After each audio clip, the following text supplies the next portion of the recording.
On était censé être dimanche à 12 h, mais on a devancé les trucs et nous sommes samedi en fin d'après-midi sur le Perpignan Game Show avec Aurore, Sean Geek. Alors, ça se passe comment là, ce Perpignan Game Show? Eh bien, ça se passe bien. C'est déjà, l'avion a eu 30 minutes de retard. Donc là, c'était, on a déjà commencé fort. Puis en fait, on a dû faire Toulouse-Perpignan en voiture avec les bouchons et tout. Toulouse-Perpignan. Waouh! Ouais, 2 heures de voiture là, c'est cool, on était conduits là, on était dans une super belle voiture avec la clim, on était là, allez-y, conduisez-nous, on est VIP.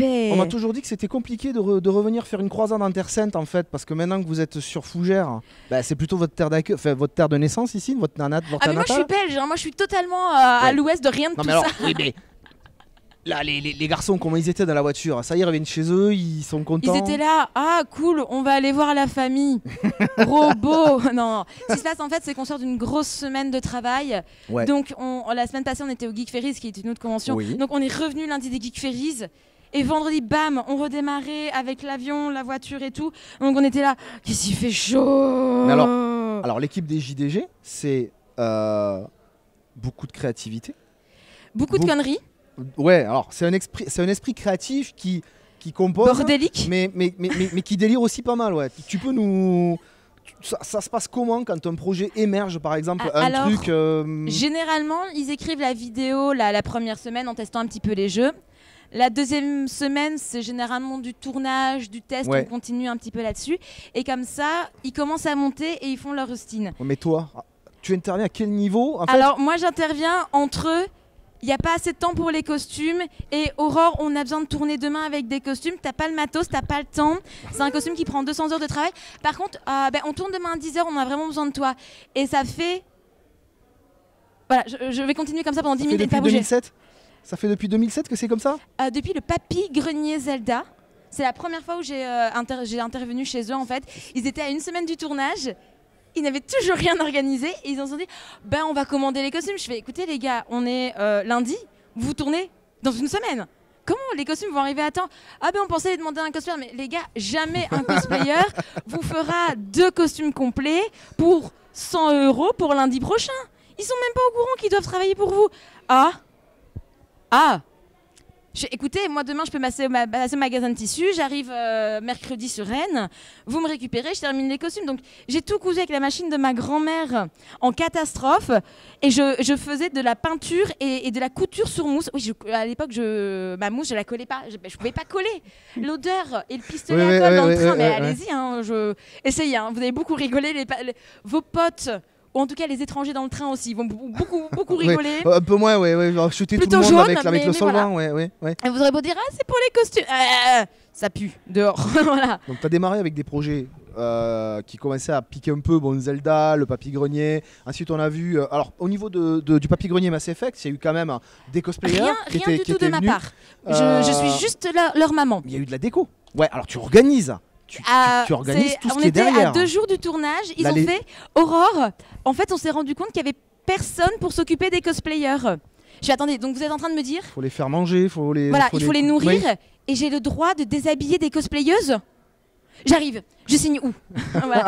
Du coup, c'est tout bête, mais un cosplayer, ça se maquille, donc ça peut pas boire, ça peut pas manger. Ou alors faut boire à la paille. Oui, c'est ça. Moi, j'avais prévu des pailles, je découpais tous les petits sandwichs en petits triangles, j'avais des bonbons, des petits morceaux de brownie, et du coup, sur le tournage, on m'appelait maman. D'autant plus que là, vous étiez sur les studios de Dailymotion à Paris, et voilà. qu'il fallait vraiment que ça soit fait dans les règles de l'art.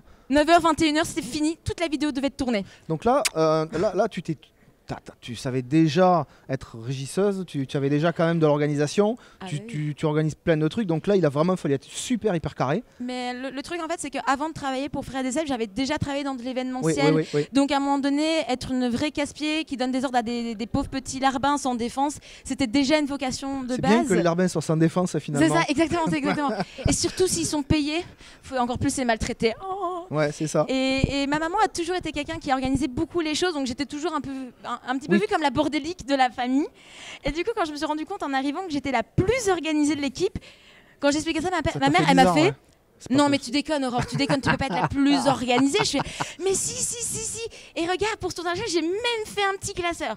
Elle a fait t'as pas le bon code couleur, Aurore. J'étais là, maman. Tu nous as dit tout à l'heure qu'il y avait des choses que tu n'avais pas le temps de faire. que tu n'avais pas eu le temps de faire sur certains projets. Alors par exemple, sur le projet Harry Potter, qui est le plus gros projet que vous avez pu monter avec toute l'équipe, à quoi est-ce qu'on a réchappé quelque part? Qu'est-ce qui aurait pu être dans la vidéo qu'on n'a pas vu? Au niveau création, costume, décor En fait, ce qui se passe, c'est qu'il y a eu 2 gros soucis au niveau de la vidéo. C'est que au niveau du lieu de tournage, il y avait des choses qu'on avait pensées d'une certaine façon qu'on n'a pas pu faire. Au château de Fougères, c'est ça? Exactement. Oui. Et du coup, par exemple, on voulait beaucoup plus de tableaux pour mettre des caméos, mais ça, c'était pas trop ma partie, à part qu'ils m'ont fait. Ah oui, les tableaux comme Harry Potter. Comment on pourrait accrocher des tableaux? Attendez, déjà les gars, j'ai appris il y a 5 jours que c'était moi qui devais suspendre la bannière. Donc imaginez une tour de 25 mètres de haut, 2 petites fenêtres qu'on peut pas ouvrir. Oui, le château de Fougères qui est la plus grande forteresse d'Europe en fait. Et du coup, il fallait glisser des chaînes pour faire tomber la chaîne sans tuer quelqu'un en bas. On a failli tuer quelqu'un d'ailleurs. Hein. Voilà. Et puis pour avoir les chaînes tout en bas, accrocher la bannière et puis la tirer. Et ça, j'ai su ça genre 5 jours avant le tournage. Donc j'étais très très heureuse de passer 3 heures la veille du tournage à tout organiser. Et puis moi, vraiment, mon vrai grand regret sur la vidéo Harry Potter, c'est de pas avoir... Il y a des erreurs que j'ai faites qui sont dues à la fatigue et j'aurais voulu prendre plus de temps pour mieux organiser les choses. Sur les costumes, il n'y a rien qui ne m'a satisfait. Ah si, la barre de Seb. La barre de Seb était très très difficile à faire. La barre de Seb, c'est pas et si ça, c'est que il doit parler avec très longtemps. Donc c'est vrai qu'il y a des fois où on voit qu'elle n'est pas très bien posée, pas très bien... Faudrait lui faire une greffe en fait. Mais en fait, je lui ai dit, chérie, laisse-toi pousser la barre définitivement jusqu'au nombril et comme ça, moi je te la lisse et je te la... Voilà, on n'en parle plus comme ça. Non, je pense que mon vrai regret sur la vidéo, c'est la barbe de Seb. Parce qu'en plus, j'ai vraiment cherché une technique pour que ça rentre bien. Mais ce qui se passe, c'est qu'une vraie bonne fausse barbe, c'est du 400-500 €. Littéralement le prix de 4-5 costumes chez JDG. Donc pour une barbe, dépenser 500, ça fait beaucoup trop cher. Alors, même si on la réutilise. Il y a un regret, mais il y a quand même un aboutissement. C'est que tu as quand même réussi à financer à 504% le carnet des secrets de l'apprenti sorcier pour les costumes. Alors vas-y là. Alors maintenant, concrètement, le projet, ça y est, c'est concret. Il va y avoir. Voilà, c'est ça. Donc en fait, j'avais demandé, il me fallait 50 personnes qui commandent le carnet pour que je puisse le faire, et on est arrivé à 250, donc on est arrivé à 5 fois plus que prévu. Donc j'étais très très contente d'avoir vraiment autant de gens fans d'Harry Potter, pas forcément qui regardent Joueurs du Grenier, mais des gens qui ne connaissent pas et qui ont fait c'est toi qui as fait les costumes pour JDG. Et boum, donc c'était assez chouette. Après, par exemple, je suis encore en train de le travailler, de le modifier. J'ai pris du retard. Shame on me, il devrait déjà être prêt. Oui. Mais c'est juste pas possible physiquement parce que quand on sort de 4 mois de préparation de tournage, parce qu'ensuite j'ai enchaîné avec un concours personnel au niveau du cosplay. Et puis les conventions, et la World of Warcraft qui arrive ici en juin. Donc mi-juin, il y a la World of Warcraft, fin juin, qui va sortir. Et surtout... On a le droit de le dire ça, parce qu'on a vu des photos. Fred, il a tweeté la photo, donc moi je caffe. Et il en a parlé là parce que sinon je coupe au montage. Non, on coupe pas. Bon. Ah, il a tweeté des photos. Il a tweeté des photos, donc on sait que c'est cette vidéo-là. On sait que c'est des elfes de sang, ou des Draenei. On sait que j'ai fait un magnifique lion doré dans le dos de Fred. Et que j'ai pleuré ma mère pour faire ce lion doré. Voilà, mais le carnet de couture de l'apprenti sorcier, c'était en fait ma première envie de livre. Quand j'ai voulu créer un livre, c'est le premier livre que j'avais envie de créer, c'était un sur les costumes d'Harry Potter. Puis ça demandait un tel budget que j'ai fait bon, d'abord tu as fait l'apprenti couturière. C'est ça, on va faire d'abord les bases de la couture, et comme ça après on fera des espèces de suites avec des thématiques. Donc j'ai aussi fait Game of Thrones pour un peu tâter le terrain, voir comment je m'en sortais quand je vais expliquer un costume complet. Et là, comme Fred et Seb, c'est eux qui ont payé. T'as galéré sur le moment, mais du coup c'est des leçons tirées de tous les projets que t'as fait pour ceux qui veulent faire un peu et pas forcément galérer. Alors, et ceux qui n'ont pas réussi à suivre au moment où il fallait le suivre, le crowdfunding, ils peuvent quand même trouver ce bouquin mais évidemment, en boutique, évidemment, j'aime beaucoup trop l'argent. Ou dans les conventions. Oui, d'accord. Voilà. Non, mais je veux dire, ça ne sera pas réservé comme certaines parutions de jeux de rôle à uniquement ceux qui... Alors, les bonus, oui, par contre. Oui, il y a une partie des bonus en fait, mais que les gens ont dans le pack normal. Et après, les extras en fait. C'est-à-dire qu'à un moment donné, moi à la place d'en commander 250 bonus, j'en ai pris 300 au cas où qu'il y ait des problèmes pour les testeurs et ce genre de petites choses. Donc s'il me reste 20 packs, il sera vendu, mais il y a un bonus à payer pour pas que ce soit pas juste envers les ululeurs. Faut pas que ce soit déséquitable. Voilà. On dit pas déséquitable. Il faudrait que ce soit. Il faudrait que ce soit équitable. Et oui, c'est ça. C'est déséquitable. Non, mais c'est un truc de fou. Mais j'aime beaucoup ce mot, je vais l'utiliser beaucoup plus souvent. Ok, d'accord, parfait. Entendu. On va faire ça. C'était tout à fait déséquitable. On retrouve ton actu où ? Alors sur Facebook, sur Twitter, sur Une Instagram. Bah, Sean Geek, il Sean faut Geek. juste Ça taper va Sean s'afficher Geek. en bas de votre écran.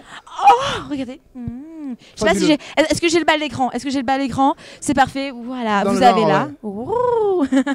On va te suivre avec beaucoup d'intérêt. On te remercie d'avoir accepté notre invitation sur le Avec Perpignan grand Game Show plaisir. et sur cette interview parce que c'est le premier qu'on fait avec toi et pourtant ça C'est fait quand vrai. même pas mal de temps. Qu'on rêve de dire des conneries ensemble. Ouais, c'est ça. Alors on dit des conneries à l'hélium ou dans le couloir, vite fait comme ça avec la caméra volante pour faire des bricoles. Mais là, c'était vraiment un peu plus sérieux. On avait vraiment envie d'en savoir plus. Ah, du coup, attends, stop. Tu es en train de dire que j'étais beaucoup trop sérieuse? Non, pas du tout. Ah, j'ai eu peur. On voulait que ce soit justement qu'on parle sans se prendre la tête de choses sérieuses quand même. Oh. Ça reste sérieusement. C'est inéquitable, c'est ça? C'est ça, c'est déséquitable. Déséquitable, excuse-moi.